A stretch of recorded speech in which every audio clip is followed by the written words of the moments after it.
এই ছেলেটা নমাজ লে কি কথা বললো, তো ভিডিওটা দেখে যাও, তারপরে কেন আমি কিছু কিছু শোনো।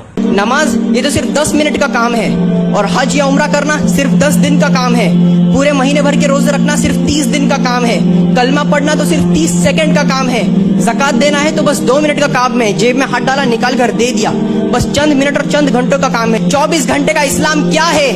24 घंटे का इस्लाम हमारा अखलाक है, हमारा किरदार है, हमारा अदब और झुकाव है, हमारा रिस्पेक्ट देने का तरीका है, और हमारा किरदार ही ये दलील देता है कि हम एक सच्चे और वेल एजुकेटेड मुसलमान हैं। भले ही आप अपनी लाइफ में आगे बढ़ जाओ, पैसा दौलत शोहरत आप लोगों की लाइफ में सब कुछ मिल जाए, लेकिन अगर आपका कैरेक्टर सही नहीं है, अगर आपका अखलाक सही नहीं है, तो अल्लाह की नजर में आप पूरे इस दुनिया के लिए सबसे बड़े गरीब इंसान हैं।